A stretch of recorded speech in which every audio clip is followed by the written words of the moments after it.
A espinha da vez na politização da saúde, que vem ocorrendo em seguidos episódios no decorrer dessa pandemia, no Brasil e no mundo, é a obrigatoriedade ou não de uma vacina, ou da vacinação.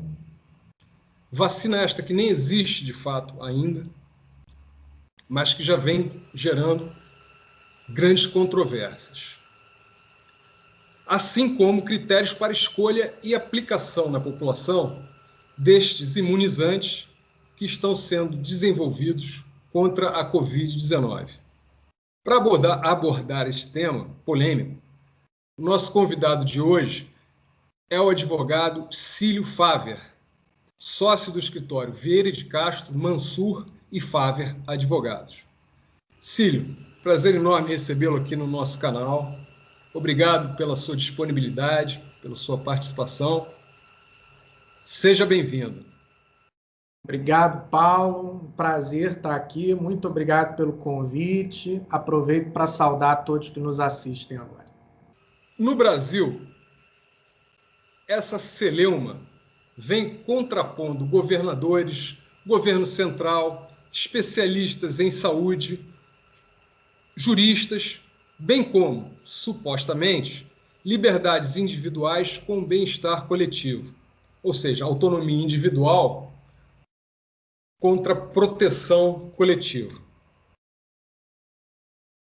Em meio à troca de farpas entre governadores, com o presidente Bolsonaro, ações vêm sendo impetradas, como, por exemplo, a deputada Carla Zambelli e o deputado Luiz Felipe Orleans e Bragança, ambos do PSL de São Paulo, protocolaram um projeto de lei que torna crime um funcionário público de qualquer âmbito do executivo obrigar alguém a ser vacinado.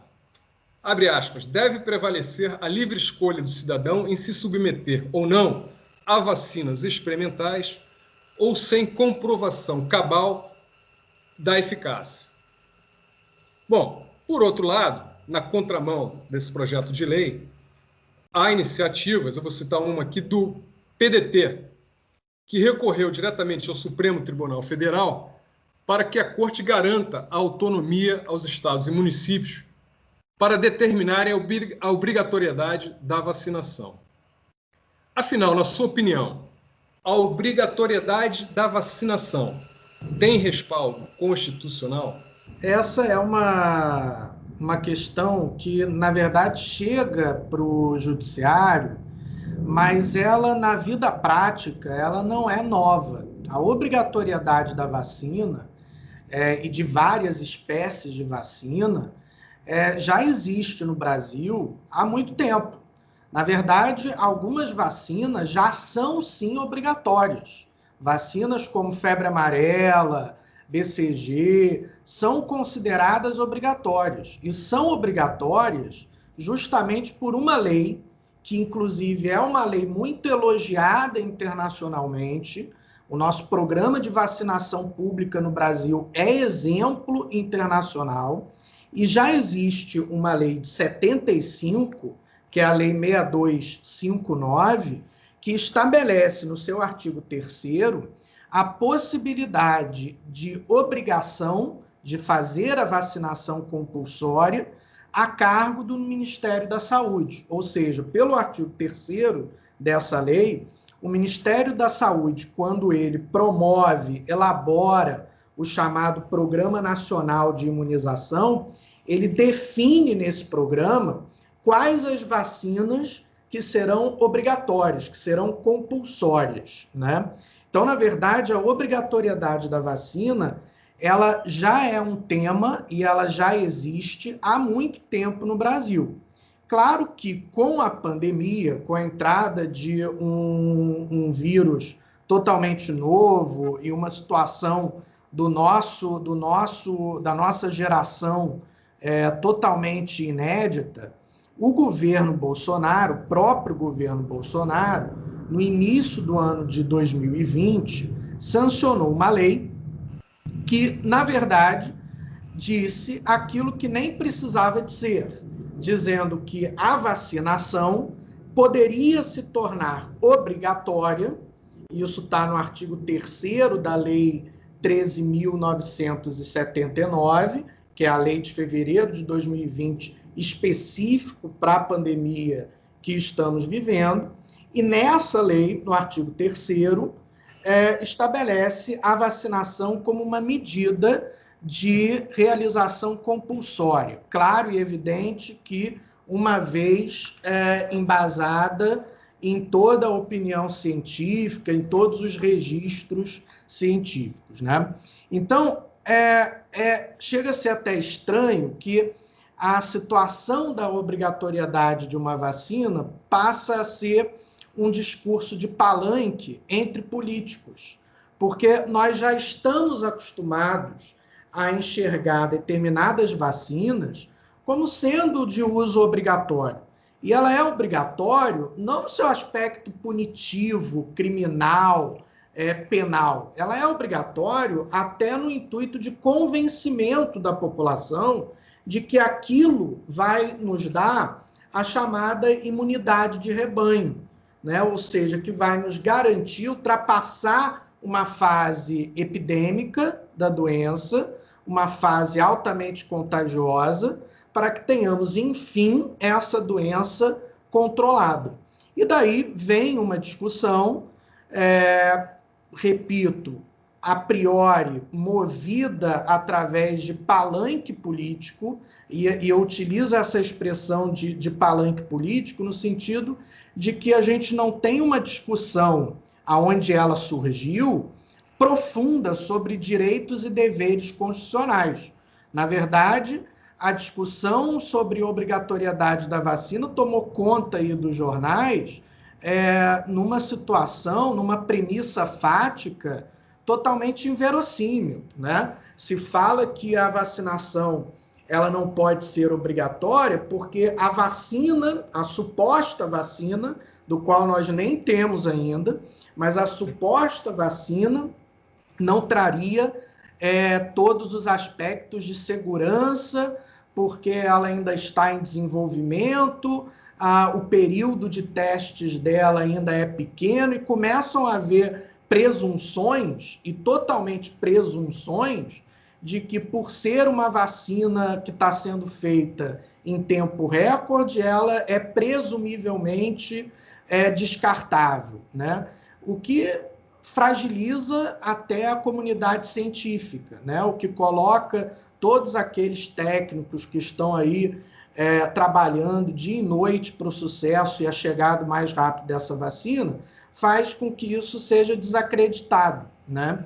Então, é interessante que esse discurso sobre a obrigatoriedade da vacina venha com umas premissas fáticas sem embasamento nenhum, né? Não é porque a vacina do sarampo demorou 10 anos para ser produzida que uma vacina para o novo coronavírus não possa ser produzida em tempo menor, ou até mesmo em tempo recorde. Afinal, a gente tem uma tecnologia aí avançando justamente para trazer essa celeridade que a gente precisa. Então, fica parecendo que a gente quer utilizar de argumentos falaciosos ou argumentos muito rasos para destruir uma imagem de imunização que o Brasil tem muito forte e tem um histórico muito forte. Então, respondendo a sua pergunta, já me alonguei até demais aqui na explicação, mas respondendo a sua pergunta se é constitucional. É constitucional. Desde 1975, a gente adota esse tipo de possibilidade de obrigatoriedade. E, repito, quando eu falo obrigatoriedade, eu não estou me referindo a sanções penais, a violação do corpo, né? A apreensão da pessoa, né? É uma obrigação no intuito de um convencimento para que aquela pessoa busque a vacinação, com isso se proteja e, o mais importante também, proteja o próximo. Proteja aquelas pessoas que, porventura, por alguma condição médica, não poderão se vacinar quando essa vacina estiver pronta. A gente sabe que a vacina, às vezes, tem restrições e que não podem ser aplicadas a muitas pessoas, né? Sim. E, então, ela é constitucional, enxerga como constitucional, sim, a obrigatoriedade. Evidentemente que o que a gente pode discutir é a sanção, ou seja, em que nível essa sanção pode ocorrer, para aí sim não esbarrar em liberdades individuais. Mas ela ser definida como compulsória não é uma novidade e não vejo como inconstitucional. Cílio, muito boa a sua explicação. Eu vou fazer duas observações aqui baseadas no que você falou, só para você esclarecer melhor essa parte. Você citou que caberia, então, ao Ministério da Saúde definir, isso já é previsto em lei, quer dizer, é uma prerrogativa do Ministério da Saúde definir se aquela determinada vacina seria compulsória ou será compulsória ou não, correto? E segundo, está correto isso, então você já é previsto, não precisa ninguém mais definir, já está previsto em lei, ou melhor, na Constituição, né, que cabe ao Ministério da Saúde definir essa compulsoriedade ou não. Né? Então, isso. Na verdade, é uma lei de 75 que foi recepcionada pela Constituição de 88. Então, na verdade, a previsão é legal e ela até hoje nunca foi contestada no STF pela sua inconstitucionalidade ou não. Então, o que temos hoje é a lei federal, que é a lei de 1975, estabelece que cabe ao Ministério da Saúde dizer qual é essa obrigatoriedade, quais vacinas são obrigatórias. Correto. A segunda parte que você falou é o seguinte, que ela teria que ser, obviamente, uma vacina chancelada, né, ou aprovada, vamos dizer assim, pelos órgãos competentes, ou seja, pela comunidade científica. No Brasil, seria a Anvisa e, a nível mundial, a OMS. Então, quer dizer, estamos nessa fase. A própria Coronavac e outras aí já estão pedindo registro na Anvisa. A própria russa, Sputnik, tá, que fez uma parceria com o laboratório União Química, se não me engano, na produção da vacina, que já estão pedindo também registro, ou seja, permissão para importação de insumos e para início de produção. Então, também tem essa parte, ou seja, nenhuma ainda está chancelada e com aprovação, então estamos falando de um ponto futuro. Isso. É uma discussão até, de certa forma, assodada, ou seja, precipitada. Vamos ao segundo ponto, então. A discussão a qual o Supremo, na palavra do seu presidente, Luiz Fux, já se manifestou e disse que acha necessária, sim, a judicialização e que a Corte é que deve tratar da matéria, tanto da obrigatoriedade, e nesse caso ele se referiu e verbalizou, né? Ou seja, da liberdade individual, presume-se aí do indivíduo escolher se quer tomar a vacina ou não, como os pré-requisitos para se adotar uma vacina, seja ela qual for. Há um medo, né? Eu acredito que haja um medo, um receio de pessoas, e a gente sabe que há uma comunidade grande aí no mundo, né, que é anti-vacina, que não toma vacina de gripe e outras, né? E a pessoa acha lá, baseado em alguma coisa, que aquilo não lhe faz bem.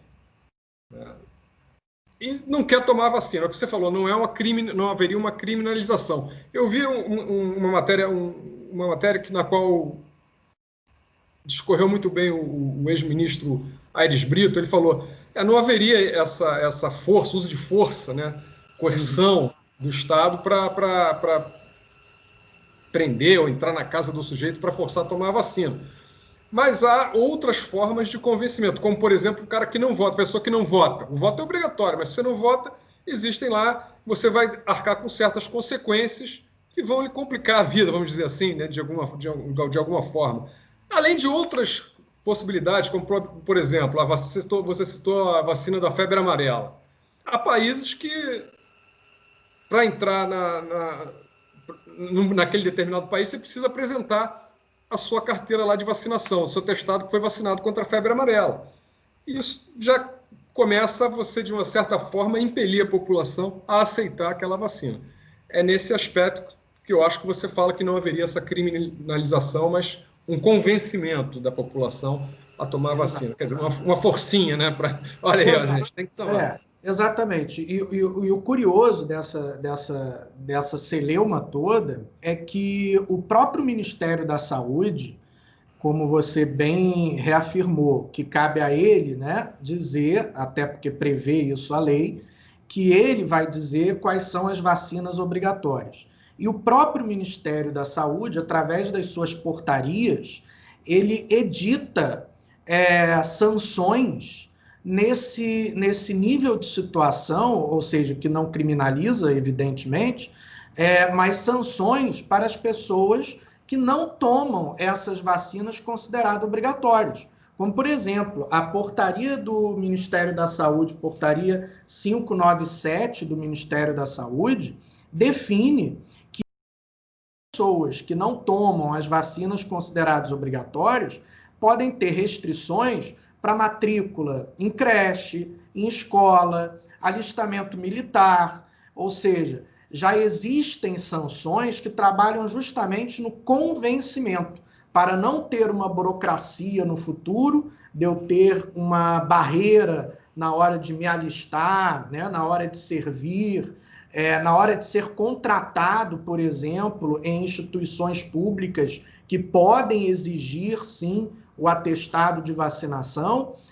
Para eu não ter esse problema, eu garanto, desde já, a minha obrigação de se vacinar. Então, é no intuito do convencimento que essa obrigatoriedade deve ser vista.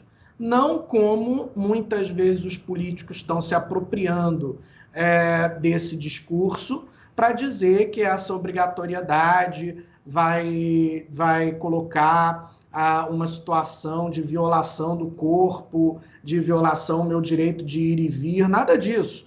É uma sanção muito similar àquela que a gente já tem o costume na hora de falar, por exemplo, do nosso dever de voto, né? É muito similar a isso. Então, eu acredito que, uma vez definindo a obrigatoriedade da vacina, a sanção que decorre dessa obrigatoriedade será uma sanção desse tipo. Evidentemente, com uma sanção mais forte do que isso, aí sim nós podemos entrar na seara da discussão da inconstitucionalidade. Se cabe ao Ministério da Saúde definição da obrigatoriedade ou não, esse pedido do PDT, né, que entrou lá no Supremo para garantir autonomia aos estados e municípios para determinarem a obrigatoriedade, cai por terra, porque se é o Ministério da Saúde que determina, poderia ainda um estado ou município interferir sobre essa determinação? Exato. Aí a gente tem uma outra grande discussão que eu diria até que essa sim é uma discussão que a gente já vivencia de uns tempos para cá muito grande, que é a judicialização dos atos políticos, compreendidos como sendo aqueles atos de competência do Poder Executivo, que são naturalmente delegados aos seus ministros de Estado, né? Entre eles o ministro da Saúde. A grande questão aí é em relação aos controles desses atos, ao controle do conteúdo desses atos. Evidentemente que nenhum ato do Poder Executivo é soberano no sentido de não poder ser questionado judicialmente, até mesmo para que ele seja impedido de irradiar seus efeitos. Então, a omissão ou até mesmo um ato que se entenda contrário ao interesse público, ele pode sim ser questionado na justiça, ser questionado judicialmente. O que vem acontecendo nos últimos tempos é que a gente vê sempre nesses discursos, nessas disputas políticas, uma judicialização muito grande e até exagerada, né? Nem me refiro a esse caso, né? Mas o fato nós tivemos um pronunciamento em público do presidente em exercício, dizendo, em termos categóricos, de que a vacina contra o coronavírus não será obrigatório e ponto final, né? Foi dito mais ou menos dessa maneira. Quando se diz isso, primeiro, o presidente estaria adiantando No caso, ele até desautorizou, né, o próprio ministro, mas, enfim, ele estaria adiantando um pronunciamento futuro de que o seu ministro do Estado não deveria colocar como obrigatória a vacina do novo coronavírus. Uma vez adiantando essa questão, o que surgiu em contraponto a isso? Ações judiciais para discutir sobre a obrigatoriedade ou não. Quer dizer, houve um adiantamento das fases aí, sim, né? Porque sim, a gente não tem ainda, até porque nem pode ter, porque não existe a vacina. A sim, vacina ainda está sendo desenvolvida, a gente não sabe quanto tempo que ela ainda vai demorar, né? Então, não sabe se vai funcionar, nem se vai funcionar, nem como vai funcionar. Como vai funcionar, para quem vai funcionar, né? Já ouvi aí alguns cientistas dizendo que no primeiro momento ela não seria disponibilizada para as crianças, por exemplo. Então, quer dizer, muita coisa ainda não se sabe e através de novo, de um palanque, né, se adianta uma discussão que às vezes ela nem precisaria existir, né? E o fato é que nós temos hoje no STF não só uma ação sobre esse assunto, mas nós temos aí no mínimo 3 ações que foram distribuídas para o ministro Lewandowski, que vai levar ao plenário do STF. E daí muitas pessoas, né, que também serve para politização, muitas pessoas se aproveitam desse fato para dizer, o STF agora está querendo governar. Na verdade, o Poder Judiciário, ele só responde quando ele é provocado. Houve uma provocação. O assodamento, na verdade, foi da provocação, talvez, né? Mas uma vez apresentado o pedido no Judiciário, não tem jeito. Ele tem que se debruçar sobre aquilo, ainda que seja para, num primeiro momento, ele dizer, olha, essa discussão não tem ainda razão de ser, porque não há ainda o momento. Não me parece que o STF vai dizer isso. Acho até que vai ser aproveitado a discussão, como disse o ministro Luiz Fux, o presidente, para se definir judicialmente a questão, uma vez que a razoabilidade, vamos dizer assim, não imperou nos outros poderes, né? Uma vez que a gente vê aí discursos que realmente não têm nenhum sentido, não tem nenhum amparo técnico, científico e bastante inverossímeis, né? Mas o interessante é que chega ao STF 3 ações com objetos diferentes. Numa ação, o Partido Trabalhista Brasileiro está querendo declarar a inconstitucionalidade da obrigação, e é interessante que o partido é o Partido Trabalhista Brasileiro, querendo declarar a inconstitucionalidade de uma lei que foi sancionada pelo presidente Bolsonaro, do qual ele hoje, entre aspas, se arrepende, pelo visto, de ter sancionado a lei que ele sancionou no início do ano, prevendo a vacinação obrigatória, né? Mas, de fato, existe essa ação para inconstitucionalidade da obrigação da vacina. Temos a ação do PDT, que você se referiu agora há pouco, que quer dizer que a vacina tem que ser obrigatória e, ao mesmo tempo, caberia aos estados, segundo essa ação, aos estados e municípios, determinar, dentro dos seus limites de atuação, a obrigatoriedade ou não dessa vacina, né? E existe... Tem cabimento isso? Tem cabimento o caberia? Porque a responsabilidade, na verdade, é compartilhada, se eu não me engano, entre a federação. Aí a gente tem um outro precedente no início dessa pandemia do próprio STF. Exatamente, que o STF determinou que o lockdown e tal poderia ser definido. Isso. Eu até vejo como possível, mas eu vejo também como se tornar um pouco essa obrigatoriedade ineficiente, né?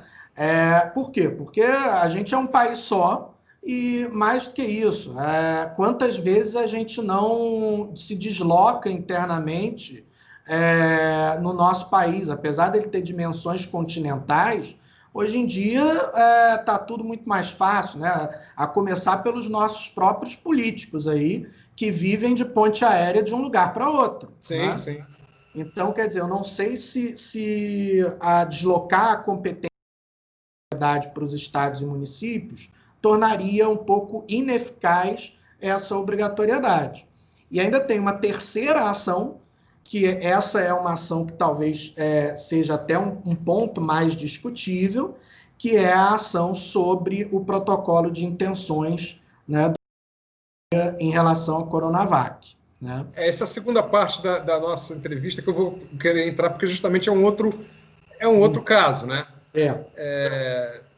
Esse é o segundo caso, quer dizer, o que exatamente a quem cabe determinar a escolha de quais vacinas serão compradas pelo Ministério da Saúde, né?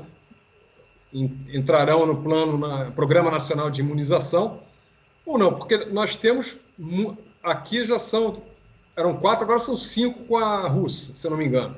Isso. 4 estão em teste no país, o governo federal já firmou parceria que é de Oxford, e 2 já estão pedindo registro na Anvisa, que é a Coronavac e a russa, Sputnik, e tem a Pfizer, se eu não me engano, a Johnson & Johnson, que também estão fazendo teste. Então, quer dizer, opções não faltarão. O governo federal se adiantou lá atrás e entrou no risco, mas se adiantou e fez um programa para garantir doses. Eu acho que foi válido, na minha opinião. Uma iniciativa válida, no momento todo mundo assustadíssimo. Com Oxford, que é uma instituição, e a AstraZeneca, que são instituições bem conceituadas, e garantiu lá 30 milhões de doses ao preço, se eu não me engano, de $2 e uns quebrados por dose. E numa segunda leva de mais 100 milhões de doses, se eu não me engano, a um preço de $4 e uns quebrados por dose. A média sai $3 por toda a carga, né, de vacinas, com transferência de tecnologia para a Fiocruz. Isso são os números que eu tenho aqui. A Coronavac, o secretário de Saúde de São Paulo, disse que está em torno de $10 a dose. Se você olhar pelo mundo, a previsão de preços, que não é exata ainda, né, varia demais. Mas fala-se muito em torno de $10 a $15, sendo que não sei ao certo porque nesse acordo com Oxford saiu bem mais barato. O presidente Bolsonaro até citou, quando ele falou da Coronavac, que achava o preço meio caro. Uhum. Agora, isso é muito relativo ainda também, e é outra discussão até, de certa forma, assodada, porque você não sabe nem se vão ser necessárias uma só dose para imunizar. Nenhuma delas, ainda que eu saiba, garante que com uma dose apenas será imunizada a pessoa, se serão necessárias 2 doses, o que já duplica o preço por dose. Se a imunização dura 1 ano ou dura vários anos, como a febre amarela, que dura 10 anos. Exato. Então ninguém sabe ainda. Então o preço é relativo a todos esses fatores que ainda vão ser descobertos, vamos dizer assim, né?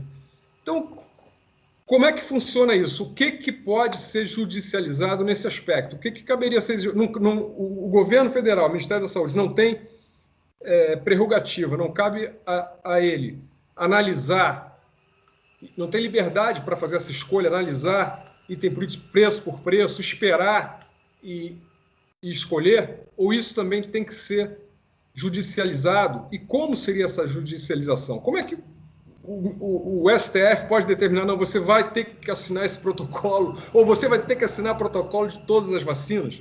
É uma coisa meio doida, né? E esse aspecto, eu diria que é talvez o aspecto que até juridicamente a gente possa ter uma maior discussão, até mesmo mais do que a própria obrigatoriedade de uma futura possível vacina. Porque aqui, no pano de fundo, a gente está discutindo a motivação do ato administrativo. Ou seja, não tem dúvidas que, evidente que o Poder Executivo não só tem o direito de definir e de fazer uma ampla concorrência, não só um direito, mas também como um dever, uma vez que o que ele está gastando é dinheiro público. E, portanto, com o seu dever de prestar contas, claro que ele não pode sair por aí aceitando qualquer tipo de valor sem uma base técnica, sem uma base concorrencial. Então, acho que nesse nível a gente não tem como impedir ou judicializar isso para dizer que o presidente ou seus ministros, enfim, o próprio poder executivo, e aí também dos estados, na medida daquilo que eles podem ou não realizar, o que eles podem fazer em relação a esse tipo de concorrência. Uma vez que a concorrência, ela não só é um direito, como também é um dever. É uma arma que nós temos, inclusive, para impedir situações como que a gente vivenciou recente, agora até mesmo na própria pandemia, no estado do Rio de Janeiro, de uma forma lamentável, né?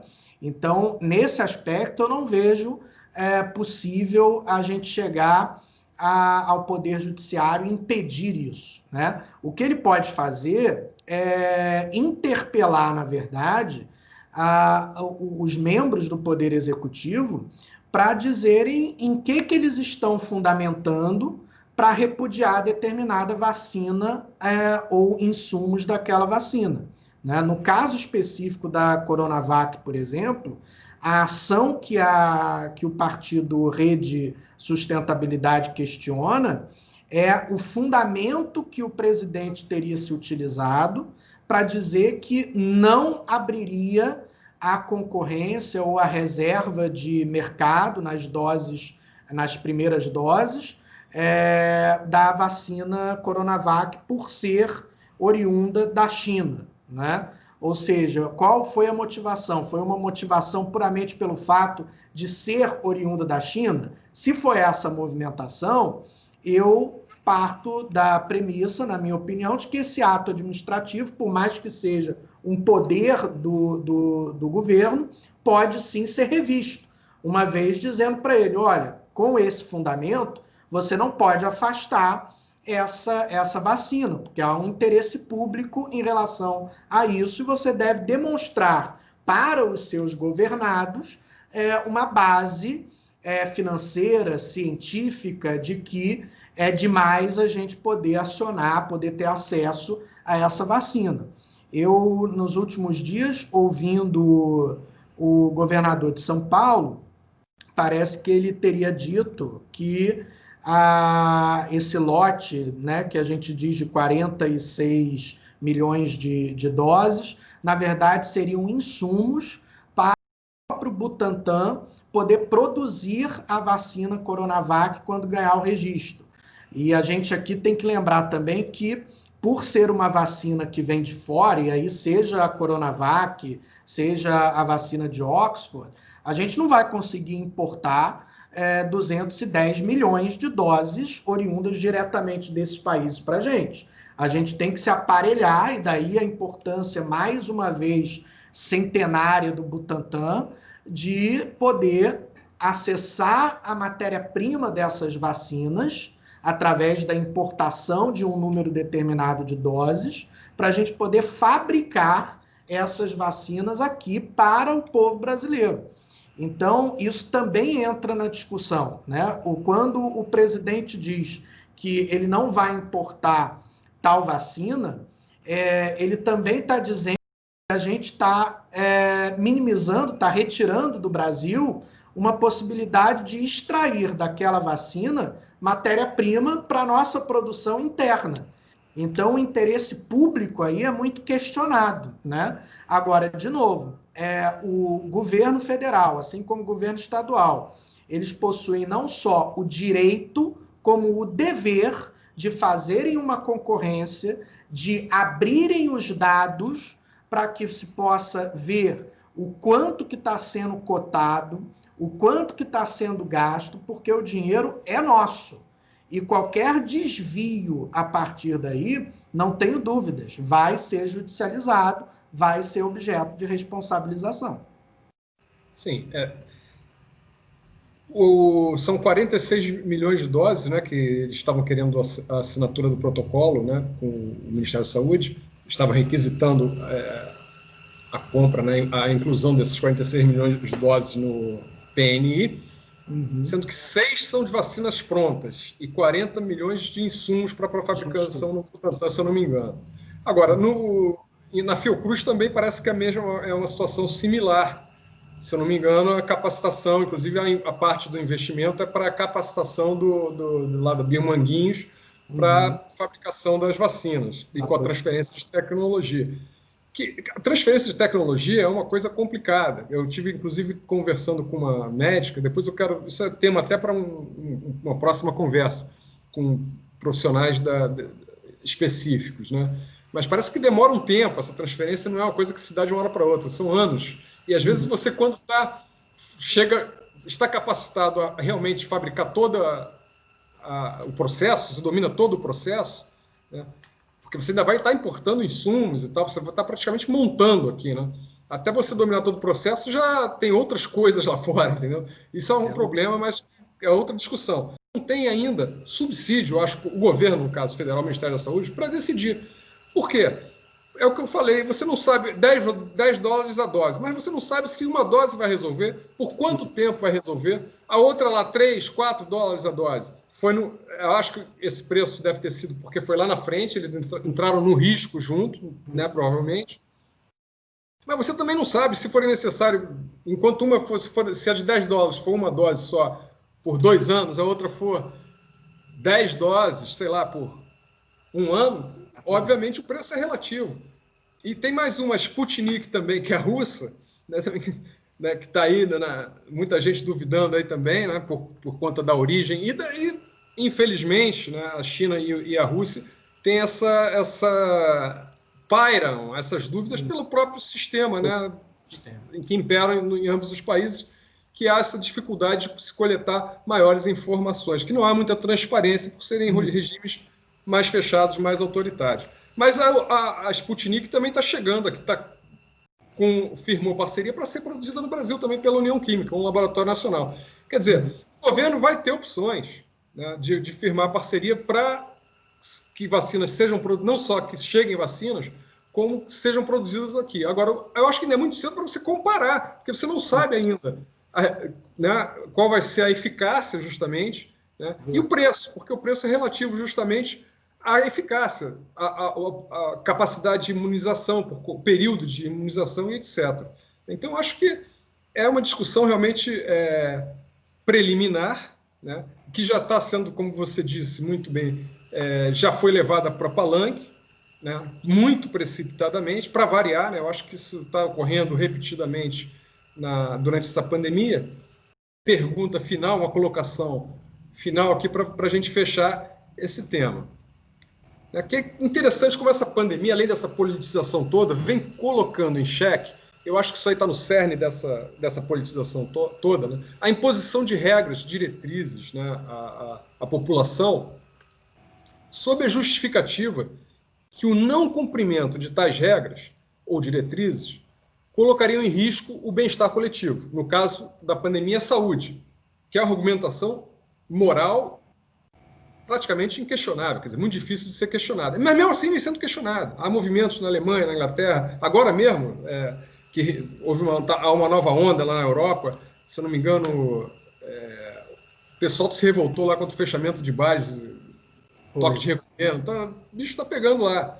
Então, muita gente questionando essas diretrizes, né? Porque, de certa forma, queira ou não, mexe com a sua liberdade individual, né?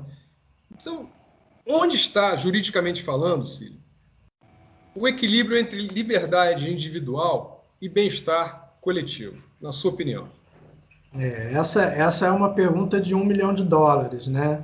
Porque é uma pergunta que, na prática, a gente vivencia ela todos os dias, né? A partir do momento que a gente acorda, a gente já tem uma restrição natural da nossa plena liberdade individual em prol de viver em sociedade, né? Mas, sem dúvida, a pandemia, ela, até pelo fato da gente estar vivendo um vírus altamente contagioso, né? Invisível aos olhos humanos e tal, mas a pandemia ela trouxe, falando especificamente do Brasil, uma ferida que a gente traz já há algum tempo, que é a concepção de que, e a gente precisa entender isso definitivamente, que não existem direitos isolados sem deveres. Ou seja, a gente não pode entender a liberdade, quer seja ela individual e até mesmo coletiva, mas a gente não pode entender a liberdade como sinônimo de anistia geral, como sinônimo de ausência de responsabilidade. Eu acho que o que falta a gente trazer para um debate até sociológico e jurídico é entender que a liberdade guarda muito mais relação com a responsabilidade. Eu ser livre, né, significa eu ter a ciência de que o meu ato em ser livre repercute na minha vida e na vida alheia. Isso significa dizer que eu tenho que ser responsável pela minha própria liberdade, ser responsável pelos meus atos, pelas consequências dos meus atos, e não interpretar que a consequência dos meus atos é uma violação aos meus direitos individuais. Não, ela é uma preservação da minha liberdade individual e o respeito pela liberdade individual de outra pessoa, né? E não adianta a gente querer escapar dessa corda, porque viver em sociedade é isso, né? Eu tenho que sempre me questionar aquilo que eu estou fazendo, o quanto que aquilo que eu estou fazendo é apenas maléfico ou benéfico a mim e a outra pessoa, né? Não há como a gente escapar desse sentido vital, desse sentido de coletividade, né? E não é mudando a Constituição, muito menos a Constituição nossa, brasileira, de 88, que a gente vai estabelecer que uma pessoa precisa de mais deveres e menos direitos, ou vice-versa. A Constituição tem tantos direitos quanto os deveres. Infelizmente, a concepção estatal, a função do Estado, acaba impedindo que a gente enxergue isso, ou porque é um Estado que resolve abraçar de maneira populista as causas sociais que precisam ser tratadas, e com isso ele se transforma num Estado mãe, provedor de que ele não pode ser, porque ele mesmo não produz receita, então ele não pode ser provedor, porque ele não faz receita, e segundo, porque a maioria dos deveres o Estado não consegue cumprir. Então, como que um Estado que não consegue cumprir os deveres constitucionais mais básicos, né, pode exigir que os seus civis, né, entendam que eles têm os seus deveres a cumprir, não só com o Estado e não só com os outros? Mas eu acho que a gente já percebeu que não adianta ficar esperando formulação política nesse sentido, em situações como a presente, situações em que a gente luta pela sobrevivência, a gente tem que fazer por nós, né?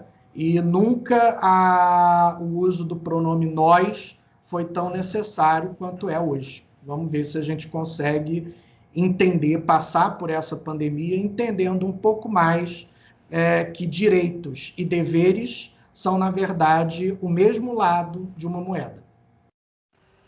Cílio, muito obrigado. Concordo em número, gênero e grau com essa sua colocação perfeita, inclusive sobre o Estado, né, principalmente. E desde já fica estendido o convite aqui para novas participações. Será um prazer enorme recebê-lo novamente para esclarecer outros temas. Obrigado a vocês. E até a próxima. Espero que volte logo. No canal. Estou aqui à disposição para a gente debater mais do que nunca. Eu acho que a gente está precisando conversar, debater, falar sobre coisas. Muito obrigado. E conciliar, né? Porque senão... E conciliar. Obrigado, Círio. Até a próxima. Obrigado.